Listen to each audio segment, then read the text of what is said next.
আমরা যখন মুখে মুখে কথা বলছি, আমরা যখন রাজনৈতিক বক্তব্য দিচ্ছি, আমাদের সাবেক দুই একজন সেনা কর্মকর্তা বরখাস্ত বা বিভিন্নভাবে তারা যখন ভারতে হামলার কথা না বলছে, বিভিন্নভাবে মানে এখন যাই থাকুক, রাজনীতিতে দুইটা জিনিস কমন, স্টেজ আর মাইক পেলে, সেটা হচ্ছে শেখ হাসিনা এবং ভারত।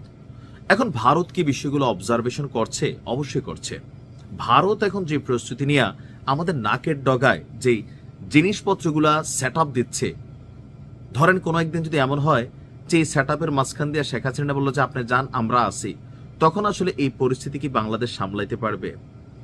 আমাদের কাছে কি সেই সামরিক শক্তি আছে? শেখ হাসিনার কথা বাদ দেন, ভারত একদিন মনে করলো, কারণ ভারত এই মুহূর্তে বাংলাদেশকে খুবই অবজারভেশনে রাখছে, এমনকি ভারতের বিভিন্ন রাজনৈতিক মন্তব্য, ইনফ্লুয়েন্সাররা, প্রতিরক্ষা মন্ত্রণালয় কন্টিনিউ এটা বোঝানোর চেষ্টা করছে যে পাকিস্তানের সাথে এই দেশে অনেক কিছু হচ্ছে, তলে তলে এখানে তাদের এই বিভিন্ন করিডোর, চিকেন নেক্স, এই অঞ্চলগুলোকে পরিদর্শন করছে। এমনকি ভারতের সাবেক বিমান প্রধান তিনি বলছিলেন বাংলাদেশ পাকিস্তান একযোগে ভারতে হামলা করবে।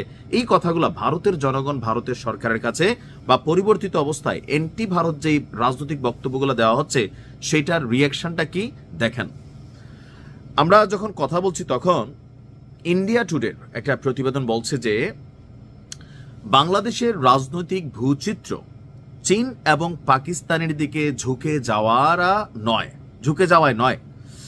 তারা বলছে যে না, আমরা ভারত পাকিস্তান এবং চীনকে টার্গেট করে বাংলাদেশের নাকের ডগায় এটা বানাচ্ছি, বিষয়টা তা না। এটা হচ্ছে একটা ডিপ্লোম্যাটিক ল্যাঙ্গুয়েজ, ঘটনা কিন্তু এইটাই, কিন্তু এটা স্বীকার করবে না। তারা বলছে যে তাদের সবচেয়ে দুর্বল কৌশলগত সংকট এবং সংকট স্থলের সুরক্ষা, উত্তর পূর্বকে রক্ষার জন্য তিনটি নতুন ফরওয়ার্ড ঘাঁটি তৈরি করছে। কোথায় করছে? প্রতিবেদনটি বলছে ভারত তার পূর্বাঞ্চলীয় সীমান্তে একটি সুদূর প্রসারী সামরিক শক্তি সঞ্চয়ের মাধ্যমে রূপান্তর ঘটাচ্ছে। ভারতের মূল ভূখণ্ডের সঙ্গে দেশটির 7টি উত্তর পূর্ব রাজ্য অর্থাৎ 7 সিস্টার্সকে সংযোগকারী যে সংকীর্ণ 22 কিলোমিটারের একটি ফালি আছে বা শিলিগুড়ি করিডোর আছে, এই করিডোর বরাবর এই সামরিক শক্তি তারা সঞ্চয় করছে। এই গুরুত্বপূর্ণ অঞ্চলে তিনটি নতুন সামরিক বড় মাপের স্থাপনা তৈরি করা হচ্ছে, যা নয়াদিল্লির কৌশলগত অবস্থানে একটি মৌলিক পরিবর্তন দেখা যাচ্ছে। ইন্ডিয়া টুডের প্রতিবেদনটি বলছে ধুবড়ির কাছে লোচিত বরফুকন মিলিটারি স্টেশন, বিহারের কিষানগঞ্জ এবং পশ্চিমবঙ্গের চোপড়ায় অবস্থিত ফরওয়ার্ড ঘাঁটিগুলো প্রতিরক্ষামূলক গ্যারিসনের চেয়েও বেশি কিছু। এগুলো হলো দ্রুত মোতায়েন বাহিনী, গোয়েন্দা ইউনিট, প্যারা স্পেশাল ফোর্সেস দিয়ে সজ্জিত কৌশলগত সংযোগস্থল। করিডোরটিকে যেন কখনোই কোনো বিপদের মুখে পড়তে না হয়, এটা নিশ্চিত করার জন্য এখানে ব্যাপক পরিমাণ মিলিটারি সামরিক সরঞ্জাম, আকাশ প্রতিরক্ষা সিস্টেম, মনে হচ্ছে যে বাংলাদেশের সাথে একটা যুদ্ধ তারা লাগাইই দিবে। বিজেপি সরকার মাঝে মাঝে বলে একদম ঢুকে যাবে, দেশে হিন্দু হচ্ছে, সে হচ্ছে, নানান বক্তব্য আসতেছে। এখন কেউ কেউ বলছেন যে এই পদক্ষেপের সময়কালটা কখন?